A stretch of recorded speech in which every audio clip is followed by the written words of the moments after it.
भारत में TikTok app को ban कर दिया गया है। India banned the use of TikTok in their country in 2020. 29 जून 2020 गर्मी के नॉर्मल दिन थे, लेकिन ये गर्मी उनके लिए ज़्यादा थी जो टिकटॉक पर क्रिएटर थे। जी हाँ दोस्तों, 29 जून को वो दिन था जब टिकटॉक कम्प्लीटली इंडिया में बैन हो गया। लाखों क्रिएटर जहां पर हंसते नाचते हुए वीडियो अपलोड करते थे, वहीं पर वीडियो वायरल हो रहे थे इनके रोने की और इनकी जो है दुख, क्योंकि ये एक ऐसा प्लेटफॉर्म था जहां पर रातों रात लोग स्टार बन गए, जो ना केवल फीचर हुए वीडियोस में बल्कि ये फिल्मों में भी फीचर हुए। जी हाँ दोस्तों, मैं बात कर रहा हूँ टिकटॉक ऐप की। और जितने लोग भारत में परेशान थे, इंडियन क्रिएटर्स जितने परेशान थे, उससे ज़्यादा परेशान था एक आदमी। जी हाँ दोस्तों, आपको चाइना से नफरत हो या प्यार, आप चाइनीज आइटम का बहिष्कार करते हो या अपनाते हो, ये आप पे निर्भर करता है। लेकिन हमारी जो आज की स्टोरी है, टिकटॉक की स्टोरी, उसमें आपको इस चीनी से प्रभावित होने से कोई नहीं रोक सकता। भले ही आप टिकटॉक पसंद करते हो या ना पसंद करते हो, ये टोटली आप पर डिपेंड करता है। लेकिन आज की कहानी में हम जानेंगे टिकटॉक के बारे में। नमस्कार, मेरा नाम है सम्राट और आप देख रहे हैं बिजनेस की बात। जी हाँ दोस्तों, जैसे ही टिकटॉक इंडिया में लॉन्च हुआ, ये भारत में पूरी तरह छा गया। लेकिन एक बात जो अभी तक भी लोगों को समझने की जरूरत है, वो ये है कि आखिर टिकटॉक बैन क्यों हुआ। जी हाँ दोस्तों, देखिए, बैन होने से पहले इसकी कंप्लीट हम जो है हिस्ट्री टिकटॉक की समझने वाले हैं। टिकटॉक के फाउंडर हैं येंग जिमिंग। टिकटॉक की स्टोरी समझने से पहले हम इसके फाउंडर के बारे में समझते हैं, जेंग जिमिंग, जो कि अपने आप में काफ़ी आपको इंस्पायर करेंगे इस स्टोरी के मदद से। उनके जीवन काल के बारे में जानेंगे, उनको जानेंगे कि क्या टिकटॉक उनको रातों रात स्टार बना दिया, क्या उनका ये जो पॉपुलर ऐप है ये रातों रात बना या इसके पीछे बहुत ज़्यादा मेहनत लगी। जी हाँ दोस्तों, यही आज इस वीडियो में हम जानेंगे। सबसे पहले देखिए दोस्तों, इस वीडियो के बारे में आपको बता देता हूं कि जो भी आपको इन्फॉर्मेशन इसमें दी गई है वो बड़ी जो है रिलायबल सोर्सेज से लिया गया है। ब्लूमबर्ग और विकिपीडिया जैसे सोर्स से लिया गया है। जो भी जानकारी आपको इसमें मिलेगी वो कंप्लीट रिलायबल सोर्सेज से ली गई है। तो जेंग यिमिंग का जन्म हुआ 1983 में। जी हाँ दोस्तों, क्या ये शुरू में ही जो है टेक के मामले में आगे थे? नहीं, इन्हें माइक्रोबायोलॉजी में जो है इंटरेस्ट था। इसके बाद में इन्होंने माइक्रोबायोलॉजी छोड़कर टेक का रास्ता पकड़ा। अब सबसे पहले क्या इन्होंने टेक में कोई ऐप बनाया? जी नहीं, देखिए, सबसे पहले इन्होंने माइक्रोसॉफ्ट में जॉब की। वहां पर इन्होंने 1 साल तक काम किया, लेकिन वहां के कॉर्पोरेट कल्चर में अपने आप को ढाल नहीं पाए, क्योंकि जो इन्हें लगता था कि यहाँ कुछ सीखने को नहीं मिल रहा है, इसलिए इन्होंने माइक्रोसॉफ्ट की नौकरी छोड़ दी। 2008 में इन्होंने माइक्रोसॉफ्ट ज्वाइन करी थी और 2009 में इन्होंने फेनफोन नाम के एक स्टार्टअप को ज्वाइन किया। अब ज्वाइन करने के बाद में वो स्टार्टअप भी नहीं चला, थोड़े ही दिनों में वो स्टार्टअप कंप्लीटली फेल हो गया। अब जेंग ने यहाँ पर देखा कि ऐसी क्या चीज़ लॉन्च की जाए, तो उन्होंने अपने जो चारों तरफ देखा और प्रॉपर्टी का जो इन्हें काफ़ी अच्छा काम लगा, इसलिए इन्होंने 99fang.com की शुरुआत की, उसे चलाया। लेकिन कुछ ही दिनों बाद ये स्टार्टअप भी कंप्लीटली फेल हो गया। 99fang.com बिल्कुल नहीं चली। जेंग यिमिंग का जो स्टार्टअप फेल हो गया, इसके बाद में वो निराश नहीं हुए। देखिए दोस्तों, इनसे ये सीखने को मिलता है कि अगर एक चीज़ हमारी नहीं चलती तो इसका मतलब ये नहीं है कि हमारी और चीज़ भी नहीं चलेगी। इन्होंने लंबा विज़न रखा और इसी विज़न को देखते हुए इन्होंने एक चीज़ बड़ी नोटिस करी कि लोग जो है न्यूज़ में बड़ा इंटरेस्ट रखते हैं। वो किसी भी तरह की न्यूज़ हो सकती है, पॉलिटिकल न्यूज़ हो सकती है या जो है स्टार्स से रिलेटेड न्यूज़ हो सकती है, लेकिन एक बात है कि लोग अपने तरीके की न्यूज़ को पसंद करते हैं। तो इन्होंने सोचा कि क्यों ना एक पर्सनलाइज्ड न्यूज़ वेबसाइट बनाई जाए या ऐप बनाया जाए, जिसमें लोगों की इंटरेस्ट के अकॉर्डिंग उनको न्यूज़ सेंड की जाए। इसी को ध्यान में रखते हुए इन्होंने 2012 में अपनी एक कंपनी लॉन्च की, जो कि बहुत ज़्यादा छोटी थी, जिसका नाम रखा इन्होंने बाइडेंस कंपनी। अब चूंकि इनका जो है सपना ये था कि न्यूज़ पर जो है फोकस किया जाए, क्योंकि न्यूज़ की ऑडियंस बहुत ज़्यादा थी, इसीलिए इन्होंने अपनी ही कंपनी बाइडेंस में एक न्यूज ऐप बनाया है टाउटियो। अब ये कुछ दिनों बाद में सरकार की वजह से बंद कर दिया गया, लेकिन यहीं पर जो है टिकटॉक की नींव डल चुकी थी। तो इनका इंटरेस्ट था कि इनको जो है लोगों को पर्सनलाइज्ड इंफॉर्मेशन मिले। अब जब इनको इस बात का पता चला कि लोगों को पर्सनलाइज्ड इंफॉर्मेशन देना बहुत ज़्यादा ज़रूरी है, तो इन्होंने इसी प्रोजेक्ट पर अपना काम शुरू किया। 2015 में जो टिकटॉक है वो सिर्फ एक थॉट था, असल टिकटॉक बाद में आया। लेकिन इन्होंने वाई यिमिंग, उस टाइम के माइक्रोसॉफ्ट रिसर्च एशिया के मैनेजिंग डायरेक्टर को हायर किया और फिर इन्होंने अपनी जो लैब है AI लैब, वहाँ पर 200 दिन में टिकटॉक का चाइनीज वर्जन बनवाकर तैयार किया।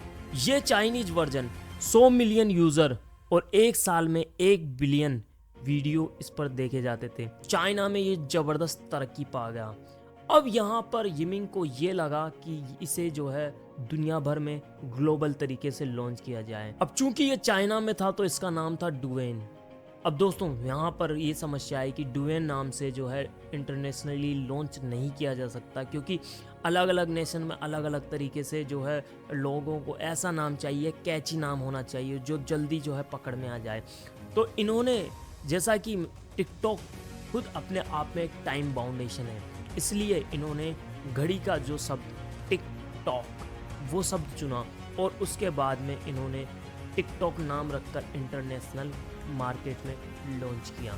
इन्होंने इंडिया में लॉन्च करते ही ये ज़बरदस्त तरक्की पा गया और ये रातों रात लोगों में बहुत ज़्यादा फेमस हो गया। अब समस्या ये आती है कि जब इतना बड़ा प्लेटफॉर्म बैन क्यों हुआ? क्या ये टिकटॉक वर्सेस यूट्यूब की जो कंट्रोवर्सी चली थी, क्या उसका नतीजा है? जी नहीं दोस्तों, ये उसका नतीजा नहीं है। देखिए, अगर आप सोचते हैं कि टिकटॉक वर्सेस यूट्यूब की वजह से ये बैन हुआ है, तो ऐसा नहीं है। क्योंकि देखिए, शॉर्ट ऐप बहुत से हैं, जैसे इंस्टाग्राम भी एक शॉर्ट ऐप है, यूट्यूब ने खुद ने अपना शॉर्ट ऐप। तो ये कहानी खत्म हो जाती है कि जो वर्सेस चला था इसकी वजह से ये बंद हुआ।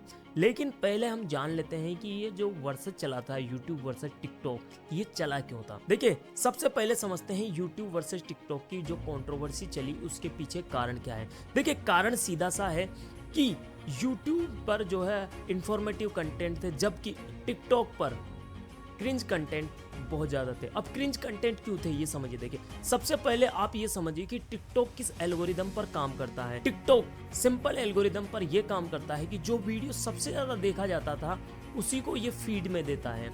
अब यहाँ पर ये एक चीज़ ये आती है कि जो टिकटॉक फेमस था वो था लोअर क्लासेस में फेमस, जो या छोटे बच्चों में। तो वहाँ पर जो है लॉजिकल चीज़ें ज़्यादा पसंद नहीं की गई बजाय क्रिंज कंटेंट के। तो यही चीज़ जो है यूट्यूबर्स की नज़र में आई और उन्होंने एक अपना जो है ओपिनियन इस पे दिया और यहीं से फिर जो है टिकटॉक वर्सेस यूट्यूब शुरू हुआ। अब यहाँ पर जो बेकार चीज़ें गई उन्हें रोस्ट किया गया और यहीं से फिर जो है टिकटॉक वर्सेस यूट्यूब की कहानी शुरू हुई। लेकिन क्या इससे बंद हुआ? नहीं, क्योंकि बहुत सारे ऐप हैं, जैसे मौज हो गया, चिंगारी हो गया, रोपोसो होगा, वहाँ पे भी इसी तरह की भरपूर जो है आपको क्रिंज कंटेंट मिलेंगे। वजह क्या थी बंद होने की? देखिए दोस्तों, वजह थी चाइना। देखिए दोस्तों, आखिर बंद क्यों हुआ? देखिए, जो बंद होने का कारण ये था कि जो टिकटॉक जो है वो चाइना में बना। अब चाइना में बनने की वजह से ही ये बैन हुआ। क्यों? क्योंकि चाइना और भारत के बीच में बॉर्डर डिस्प्यूट हो रहे हैं, इसी वजह से ये बंद हुआ। क्योंकि ये एक ऐसा ऐप था जिसमें लोकेशन और जो लोगों का डेटा है वो पूरा जो है चाइना की इस कंपनी बाइडेंस के पास जाती है। अब बाइडेंस के पास जाती है तो इसका मतलब क्या है? देखिए दोस्तों, बहुत सारे ऐप हैं जिनके पास हमारी जो है जानकारी है, जैसे यूट्यूब हो गया, गूगल हो गया, इंस्टाग्राम हो गया। तो ये बैन क्यों नहीं हुए? देखिए, सबसे पहले मैं बता देता हूँ कि देखिए, चाइना एक ऐसा देश है जहाँ पर कोई भी कंपनी चाहकर भी डेटा अपने तक सीमित नहीं रख सकती। मान लीजिए कल को कोई इशू हो जाता है, मान लीजिए भारत और चाइना युद्ध हो जाता है। अब ऐसी कंडीशन में अगर चाइना को डेटा चाहिए तो जो बाइडेंस कंपनी है वो किसी भी कंडीशन में मना नहीं कर सकती, क्योंकि जो भी कंपनियां हैं वो चाइना के अंडर ही आती है और यही चीज़ अदर देश में लागू नहीं होती है। देखिए, बाहर के जो देश हैं उसमें इतने सख्त रूल नहीं है जितना चाइना अपने रूल करता है। आप चाइना के बारे में जानते हैं कि खुद का यूट्यूब है, तो इन मामलों में बहुत ज़्यादा स्ट्रिक्ट है इसी वजह से भारत को एक खतरा था कि जो इंफॉर्मेशन है वो बेची जा सकती है, इसीलिए ये बैन हुआ। चाइना का दूसरा सबसे बड़ा अमीर आदमी जेंग यिमिंग का जो टिकटॉक है, क्या ये ओरिजिनल टिकटॉक है? नहीं। देखिए, सबसे पहले 2013 में वाइन नाम से अमेरिका में एक ऐप लॉन्च हुआ था। ये ऐप 6 सेकंड के लिए ही था। जिस तरह टिकटॉक में 30 सेकंड मिलते हैं, उसी तरह वाइन ऐप में सिर्फ 6 सेकंड मिलते थे कि इसको जो है जो भी डिटेल दी जाए। लेकिन टिकटॉक की स्ट्रेटेजी थी वो बिल्कुल डिफरेंट स्ट्रेटेजी थी। आइए समझते हैं टिकटॉक की स्ट्रेटेजी पर फोकस करते हैं कि टिकटॉक किन स्ट्रेटेजी पर काम करता था। देखिए, सबसे पहले जो इनका एल्गोरिदम है, टिकटॉक का जो एल्गोरिदम है अनबीटेबल एल्गोरिदम है। देखिए, इंस्टाग्राम भी अभी तक मार्केट में आया है, लेकिन इंस्टाग्राम ने भी उतनी ऑडियंस नहीं कैच कर पाया जितने की टिकटॉक कर चुका है। अब कारण क्या है? कारण है इसका स्ट्रॉन्ग एल्गोरिदम। देखिए, टिकटॉक अपने आप में एक यूनिक चीज थी जिसका एल्गोरिदम बहुत ज्यादा डिफरेंट था। इसी वजह से अब तक कोई भी ऐप इसको कॉपी नहीं कर पाए। बहुत सी बड़ी कंपनियां जो अपना टर्नओवर है उतना जो है टिकटॉक कमाता है। अब टिकटॉक का सिंपल ये है कि जो जो चीज़ पसंद करता है उसके पास वो चीज़ भेज दो। यही सिंपल सा फॉर्मूला टिकटॉक अपनाता है। टिकटॉक समझता है कि किसको क्या चाहिए।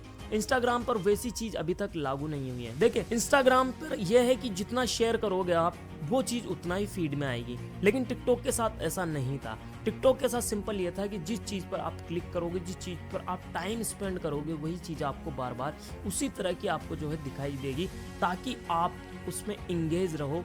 और एड रेवेन्यू से उन्होंने मिलियन जो है कमाए हैं और आगे भी ये कंपनी कमाती रहेगी। और दूसरी सबसे बड़ी स्ट्रेटेजी, इन्होंने ना केवल बड़े स्टार्स को टारगेट किया, जी हाँ, इन्होंने कंटेंट बनाने के लिए पैसे ऑफर करे हैं स्टार्स को, इन्फ्लुएंसर्स को। लेकिन इससे भी बढ़कर इन्होंने क्या किया कि लोगों को स्टार बनाना शुरू कर दिया। माने जो छोटा लेवल का आदमी भी है और रातों रात इन्होंने फेमस किया, और इसी वजह से लोग अदर जो है इंस्पायर हुए। देखें, अगर मैं किसी चीज को देख रहा हूं तो अगर मैं सोचता हूं कि मैं सिर्फ देख रहा हूं तो मैं नहीं देखूंगा। अगर मैं उसी चीज को मैं कर सकता हूं तो ज्यादा देखूंगा। अभी खाना खाने की आप रेसिपी समझिए, आपको पता है कि मुझे खाना बनाना है तो आप पूरा वीडियो को देखते हो, क्योंकि आपको स्टेप बाय स्टेप समझना होता है। इसी तरह टिकटॉक काम करता है। एक ही चीज पर आप 10 आदमी अलग अलग रील बना सकते हो और 10 में से किसी की भी रील जो है बहुत ज्यादा फेमस हो सकती है। तो सेम कंसेप्ट पे टिकटॉक ने जबरदस्त तरीके से काम किया। अब क्या जो हमारी जो समस्या थी कि भारत का जो डेटा है वो चाइना के पास है, क्या ये सच है? जी हाँ दोस्तों, अभी एक टिकटॉक के एम्प्लॉय ने खुलासा किया है कि उनके पास इतनी जानकारी है अभी भी कि वो पता कर सकते हैं कि किस व्यक्ति का क्या इंटरेस्ट है। तो क्या ये स्ट्रेटजी काम आई या नहीं आई? लेकिन एक चीज जो जबरदस्त है वो ये है कि जो जेंग यिमिंग है उन्होंने बहुत बार फेल होकर इस टिकटॉक को बनाया। उनका एल्गोरिदम बहुत तगड़ा था, अनबीटेबल एल्गोरिदम था। हम भी इससे बहुत सारी चीजें सीख सकते हैं। धन्यवाद।